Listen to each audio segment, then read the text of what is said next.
नमस्कार मु बैजयंत पंडा किछि दिन तले निर्वाचन प्रचार मझिरे जनगहली भिड़ भितरे हठात कौनसी कारण मो बाँ आखि को आघात पहुंचला एवं से आखिरे दृष्टि चलीगला। मते प्रचार स्थगित करिकी चिकित्सा पाए आसिबाकू पड़िला। सबु टेस्टिंग हला परे डॉक्टर माने कहिले तुरंत ऑपरेशन करिबाकू पड़िबो, नचेत सबु दिन पई दृष्टि न फेरिबार आशंका रहिछि। तेणुकरी गतकाली भुवनेश्वर स्थित एलवी प्रसाद इंस्टीट्यूट रे मोर ऑपरेशन हैला एवं आज मु डिस्चार्ज हेली।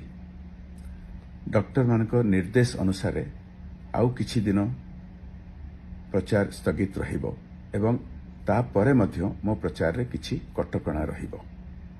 एहा आगुरु प्रचार रे तुलसी क्षेत्र सारा अनेक कार्यकर्ता बैठक एवं जनसभा माध्यम रे मु हजार हजार लोकों को भेटी सारी एवं 4टी बड़ रोड शो माध्यम रे अनेक एरिया कवर करी सारी, किंतु आ बहुत जगह को जीवार अच्छी, आ बहुत लोकों को भेटिबार अच्छी।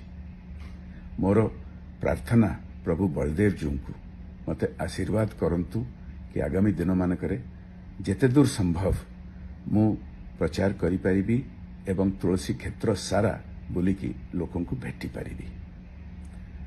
केन्द्रापड़ा बासिंदांकर मो प्रति जेते स्नेह एवं आशीर्वाद रहिछि मु चिर कृतज्ञ।